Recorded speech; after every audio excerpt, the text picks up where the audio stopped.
Hello everyone, welcome to our YouTube channel Idiotic. আমাৰ YouTube চেনেললৈ সকলোকে স্বাগতম জনাইছো। গতিকে আমি লাষ্ট টাইম এটা ভিডিঅ' বনাইছিলো ইংলিছ গ্ৰামাৰৰ ওপৰত। হেতুত মই ইন্ট্ৰোডাকচন খিনি দি দিছো, প্ৰথম আৰম্ভণি খিনি কৰিছিলো, কিন্তু কিবা এটা টেকনিক্যাল প্ৰবলেমৰ কাৰণে মোৰ নেক্সট ভিডিঅ'টো দিওতে দেৰি হ'ল। হোপ মই বাকি খিনি কন্টিনিউ কৰিব পাৰো। গতিকে আজি আমি তাৰ পিছৰ খিনি কন্টিনিউ কৰো। গতিকে আমি কৈছিলো যে পাৰ্টস অফ স্পীচটো আমি ডিসকাশন কৰি আছিলো। গতিকে আমাৰ তাৰে কি হৈছে, আমি হিদিনাখন নাউন প্ৰনাউন এইখিনি চালো আমি। গতিকে আজি আমি কি কৰিম যে মই এবাৰ গোটেইখিনি ফাৰ্ষ্টৰ পৰা আজি ৰিপিট কৰি দিম, ওভাৰঅল যিখিনি আমাৰ হেই আছে। গতিকে আমি পালো যে আমাৰ পাৰ্টস অফ স্পীচৰ আমাৰ কেইটা পাৰ্টস থাকে, 8টা পাৰ্ট থাকে। ওকে, গতিকে আমাৰ কি হ'ল ইয়াত এইটো পাৰ্টস অফ স্পীচ অসমীয়াত কি বুলি কয়, এইটো আমাৰ পদ বুলি কয়। তাৰপিছত আমি এইকেইটাৰ অসমীয়াটো মই কৈ দিছিলো যে নাউন মানে হৈছে আমাৰ বিশেষ্য পদ। আমি তলৰ লিখি দিছিলো মই হিদিনাখন, তলৰ ফালে এইটো বিশেষ্য পদ। তাৰপিছত আমাৰ প্ৰনাউন মানে হৈছে সৰ্বনাম পদ। এনেকৈ এইকেইটা আছে। গতিকে নাউনে আমাৰ কি বুজাইছিল, আমি হেতু যদি ক'ব যাও যে a noun is the name of a person, place, thing or a idea মানে আমাৰ কি হৈছে, যদি আমি অসমীয়াত ক'ব যাও এইটো হৈছে নাম বুজোৱা পদকে কি বোলে, নাউন বোলে। যিকোনো বস্তু এটাৰ নাম, বুজি পাইছা? যেনেকৈ মানুহৰ নাম হ'ব পাৰে, এইটো কোনো ঠাইৰ নাম হ'ব পাৰে, বস্তুৰ নাম হ'ব পাৰে, নাইবা যিকোনো এটা কিবা আইডিয়া হওক কিবা এনেকুৱা। তো আমি এক্সাম্পল দি দিছো, তাত কেইটামান উদাহৰণ দিছো। গতিকে মই অসমীয়াখিনি মুখেৰে কৈ যাই আছো, কোনোবাই যদি বহিত লিখিলে সেইখিনি লিখি ল'ব পাৰিব। গতিকে হেতু হৈছে এটা মানুহৰ নাম আমি দিছো ৰাম, এইটো এটা মানুহৰ নাম সীতা। ইডিঅটিক ইজ আৱাৰ চেনেল, মানে ইডিঅটিকটো হৈছে আমাৰ ইউটিউব চেনেল, এইটো এটা নাম হয় নে নহয়, চেনেলটোৰ এইটো এটা নাম। গতিকে আমাৰ কি হৈছে যে গতিকে আমাৰ এই চেনেলটোৰ যিটো নাম এইটোও হৈছে এটা আমাৰ কি নাউন। গতিকে এই যিটো চেনেলটোৰ নাম এইটো এটা নাউন। গতিকে এনেকৈ আমি নাউনটো পালো। গতিকে যেতিয়া আমাৰ দৈনন্দিন জীৱনত এনেকুৱা নাউনৰ যেতিয়া আমি এটা বাক্য এটা লিখিম, তাত নাউনৰ বিভিন্ন ধৰণৰ আমাৰ কি আছে, ব্যৱহাৰ আছে। গতিকে আমি এটা বাক্যৰ পৰা হেতু দেখিলে আমি গম পাব লাগিব যে কোনটো নাউন কোনটো প্ৰনাউন, এইবিলাক বস্তু আমি জানিব লাগিব। তো নেক্সট আছে আমাৰ কি প্ৰনাউনত আমাৰ কি, প্ৰনাউন মানে হৈছে সৰ্বনাম পদ। মই আগৰ ভিডিঅ'টোত এইটো কৈয়ে দিছো অসমীয়াটো। প্ৰনাউনটো হৈছে সৰ্বনাম পদ। এইকেইটা পদৰ ভাগ। এটা বাক্যত যিবিলাক পদ থাকে সেই পদবিলাক এনেকুৱা ভাগত থাকে, তাৰ বেলেগ বেলেগ নাম থাকে, তাৰ নিজা নিজা কিছুমান বৈশিষ্ট্য আছে। A pronoun is a word used in place of a noun. গতিকে আমাৰ কি, এই in place of a noun মানে নাউনৰ সলনি যিটো ব্যৱহাৰ হয়, নাউনৰ সলনি ব্যৱহাৰ হোৱা মানে বিশেষ্য পদৰ সলনি ব্যৱহাৰ হোৱা পদক আমাৰ কি বুলি কয়, সৰ্বনাম বুলি কয়। গতিকে সি, উই, দে, ইট মানে কেনেকুৱা হ'ল আমাৰ, যে আমি যদি কওঁ Ram is a good boy,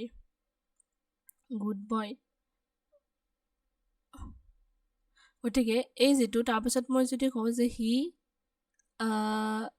is কিবা এটা যদি কওঁ, হি ইজ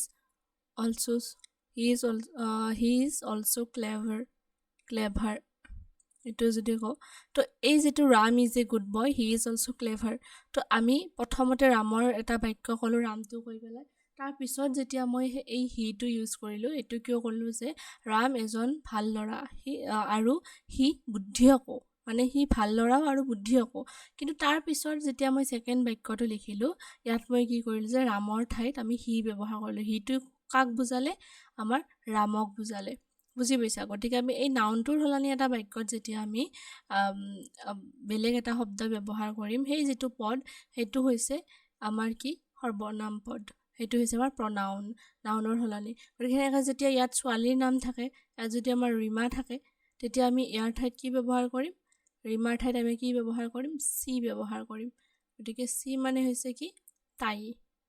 গতিকে সেনেকুৱা তাত বেলেগ থাকিলে আমি কেতিয়াবা কি ব্যৱহাৰ কৰিম, ইউ ব্যৱহাৰ কৰিম।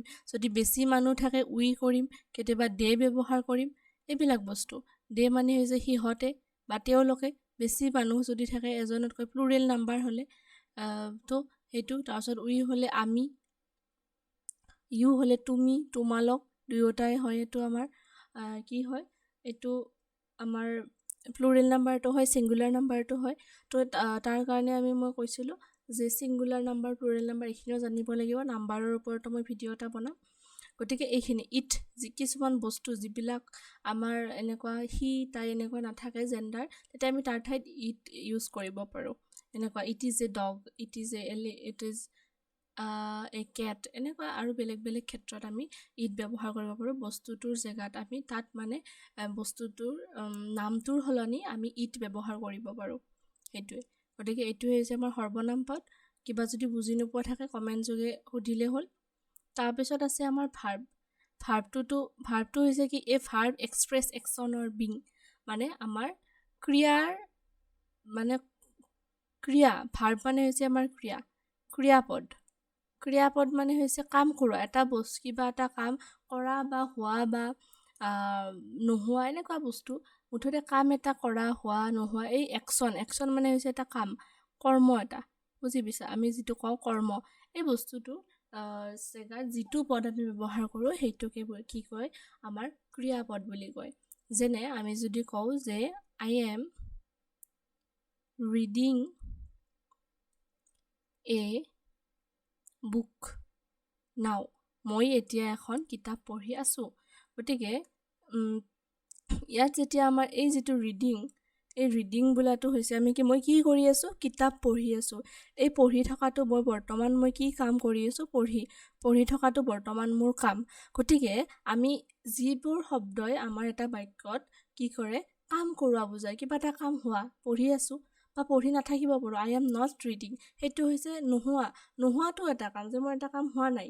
গতিকে সেই নোহোৱা বা হোৱা এইবিলাক বস্তু যেতিয়া বুজাব, তেতিয়া আমাৰ কি কয়, সেই পদটোক আমাৰ কি বুলি কয়, ক্ৰিয়াপদ বুলি কয়, মানে ভাৰ্ব বুলি কয়। কৰ্ম বুজাব লাগিব।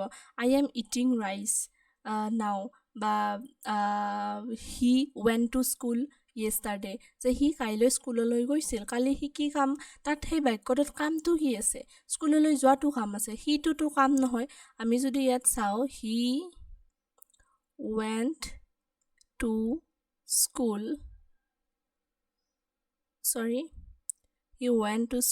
য়েষ্টাৰডে।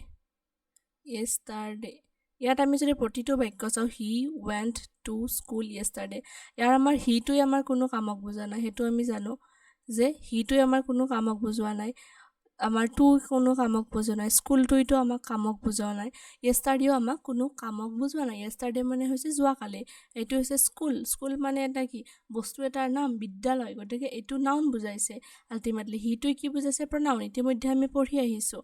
গতিকে আমাৰ এই ৱেণ্ট এইটো কোনটো শব্দই আমাৰ এই বাক্যটোৰ কৰ্ম এটা বুজাইছে, এইটো হৈছে ৱেণ্ট, মানে যোৱা। এইটো এটা কাম, স্কুললৈ যোৱাটো এটা কাম। গতিকে এই যিবিলাক একশ্যন অৰ এ বিং, কিবা এটা হোৱা, নোহোৱা, এনেকুৱা বস্তু এটা, তো এইবিলাক বস্তুক আমাৰ কি বুলি কয়, ভাৰ্ব বুলি কয়। এই পদকেইটাকে আমাৰ কি হয়, ভাৰ্ব বুলি কোৱা হয়। গতিকে এইখিনিৰ ওপৰত যদি কিবা ডাউট থাকে, মোক কিবা যদি কনফিউজন আছে, বুজি নোপোৱা, কমেণ্ট যোগে মোক সুধিলে হ'ল। গতিকে তাৰপিছত আছে আমাৰ কি, আৰু এক্সাম্পল এনেকুৱা, পিছত যেতিয়া বাক্যবিলাক কৰিম তাত বিচাৰি চালে হ'ল, নিজে যেতিয়া এটা বাক্য দেখিবা তাত চালে হ'ল যে তাৰ কোনটো ভাৰ্ব কি, বেলেগ বাক্য পাবা। সদায় কেতিয়াবা আমাৰ ডাইৰেক্টলি আমি তাত যে এটা কাম হৈছে সেইটো আমি গম নাপাবও পাৰোঁ, যে হি ইজ এ গুড বয়, মই ছেইম সেইটো কৈছোঁ। তো ইয়াত আমাৰ এটা কাম ডাইৰেক্ট নাই, যে সি এজন ভাল ল'ৰা, ইয়াত কোনো ধৰণৰ কাম বুজোৱা নাই। এই যিটো আমাৰ একশ্যন অৰ বিং, কিবা এটা বস্তু হোৱা, তো সি আমাৰ কি, সি এজন ল'ৰা হয়। আমাৰ যদি আমি পাছত অসমীয়া যদি কৰোঁ, তাত আমাৰ কি হয়, সি এজন ল'ৰা, কিন্তু তাত এটা হয়তো আমাৰ তাত মানে কি হৈ আছে, লুপ্ত হৈ আছে, মানে আমি এইটো নকওঁ। এই যিটো হয়, এইটো ইয়াত সেই হয়টো ইজৰ দ্বাৰা বুজাইছে, বি ভাৰ্ব। গতিকে আমাৰ কি হয়, এই হয় ইজটোৱে হৈছে এই বাক্যটোৰ ভাৰ্ব। প্ৰতিটো বাক্য, এটা বাক্য আমি ভাৰ্ব অবিহনে লিখিব নোৱাৰোঁ, সদায় তাত কিবা নহয় কিবা এটা ভাৰ্ব থাকিবই। সেইটো জানিলে ভাৰ্ব নোহোৱাকৈ বাক্য এটা আমি লিখিব নোৱাৰোঁ। গতিকে এতিয়া এই ভাৰ্বখিনিৰ কাৰণে আমি যেতিয়া আৰু পিছত আমাৰ ভাৰ্বৰ বহুত ইউজ আছে, যেতিয়া ইউজ থাকে, তো তাৰ কাৰণে মেইনলি আমাক পিছৰ হায়াৰ ইউজৰ লেভেলৰ কাৰণে আমাক ভাৰ্বৰ লিষ্ট আমি জানিব লাগিব য'ত আমাৰ তাত টেন্সৰ কথা আহিব তেতিয়া আমি ভাৰ্বৰ লিষ্ট জানিব লাগিব যেনে মই বি ভাৰ্ব বুলি ক'লোঁ এতিয়া গো এটা ভাৰ্ব গো ৱেণ্ট কান নিশ্চয়কৈ এইখিনি গম পাইছে বহুতে পাইছে ইতিমধ্যে গো ৱেণ্ট কান গতিকে এনেকুৱাকৈ আমাৰ ভাৰ্বৰ লিষ্ট আছে তেতিয়াহে আমি সেই বাক্যবোৰত বস্তুখিনি বুজি পাম ইউজ কৰিব পাৰিম গতিকে ভাৰ্বটো কি ইয়াত বুজা হ'ল নেক্সট আছে এডজেক্টিভ গতিকে এডজেক্টিভটো কি বস্তু an adjective modifies or describes a noun or pronoun আমাৰ কি হয় মডিফাইজ এণ্ড ডেছক্ৰাইব মানে হৈছে আমাৰ এডজেক্টিভ এটাই নাউন আৰু প্ৰনাউনৰ বিষয়ে ব্যাখ্যা কৰে নাউন প্ৰনাউনৰ দোষ গুণ পৰিমাণ মানে এটা বস্তুৰ বিষয়ে যেতিয়া কয় তাত এটা আমি কওঁ যে সি যে মোৰ এখন গাড়ী আছে সেই গাড়ীখনৰ বিষয়ে যদি মই ক'ব লাগে মই কি ক'ম মোৰ গাড়ীখন ৰঙা মোৰ গাড়ীখন ডাঙৰ সৰু ভাল বেয়া এই যিটো এটা বস্তুৰ বিষয়ে নাউন এটাৰ বিষয়ে বা প্ৰনাউন এটাৰ বিষয়ে যেতিয়া আমি কিছুমান শব্দ লৈ পেলাই তাক আমি ব্যাখ্যা কৰিম সেই শব্দবোৰক আমাৰ কি বুলি ক'ব যে এডজেক্টিভ বুলি ক'ব যেনে দিছ ইজ এ ৰেড কাৰ গতিকে এই কাৰটো হৈছে আমাৰ কি নাউন কাৰটো হৈছে নাউন আৰু এই যিটো এই ৰেডটোৱে কাক ডেছক্ৰাইব কৰিছে কাৰখনৰ বিষয়ে ইয়াত ব্যাখ্যা কৰিছে গতিকে ৰেড মানে হৈছে ৰঙা ৰং ৰেডটো হৈছে এটা কালাৰ গতিকে এই যিটো কালাৰ বুজালে গাড়ীখনৰ সেইটো হৈছে আমাৰ এডজেক্টিভ বা আমি যদি কওঁ C is a good girl মানে সেই গাৰ্ল মানে হৈছে গাৰ্লটো কি বা তাই প্ৰনাউন এইটো তাইৰ বিষয়ে আমি কৈছোঁ ছোৱালীজনীৰ বিষয়ে কৈছোঁ ছোৱালীজনী কি ভাল ছোৱালী গতিকে ভাল বেয়া দোষ গুণ কিবা এটা বস্তুৰ পৰিমাণ যে মোক এক গিলাচ পানী দিয়া গতিকে সেই গিলাচটো কিমান লাগে মোক 1 গিলাচ লাগে গতিকে এনেকুৱা 1 2 3 মানুহটো ধুনীয়া ওখ চাপৰ পৰিমাণ ভাল বেয়া এই সকলোবোৰ বস্তু আমাৰ কি হয় যিবোৰ পদৰ দ্বাৰা বুজোৱা হয় তাক আমি কি বুলি কওঁ এডজেক্টিভ বুলি কওঁ গতিকে আমাৰ এইটোৱে হৈছে এডজেক্টিভ এনেকুৱা ধৰণৰ বিভিন্ন শব্দ আছে প্ৰিটি ইয়াত মই এক্সাম্পল হিচাপে দিছোঁ প্ৰিটি অল্ড ব্লু স্মাৰ্ট এইবিলাক কালাৰ হওক বা কিছুমান সংখ্যা হওক এইবিলাকৰ জৰিয়তে আমি কি কৰিব পাৰোঁ বস্তু এটাক ব্যাখ্যা কৰিব পাৰোঁ আৰু সেইটোকে আমাৰ কি কয় এডজেক্টিভ বুলি কয় গতিকে আজি আমি এই 4টা ডিছকাছ কৰিলোঁ মোৰ ছেকেণ্ড পাৰ্টত বাকী 4টা মই ডিছকাছ কৰিম আশা কৰোঁ সকলোৱে ভাল পাইছে আৰু যদি কিবা বুজি নোপোৱা থাকে মোক ক'লে হ'ল বা নিজে কিছুমান আৰু এনেকুৱা ধৰণৰ সেই মানে শব্দ হওক বা ইয়াৰ বিষয়ে এক্সাম্পল কিছুমান নিজে কিতাপত চাই ল'লে হ'ল আৰু আগলৈও জানি থাকিবলৈ আমাৰ চেনেলটো ছাবস্ক্ৰাইব কৰক আৰু আপোনালোকৰ বন্ধু বান্ধৱীৰ লগত শ্বেয়াৰ কৰক থেংক ইউ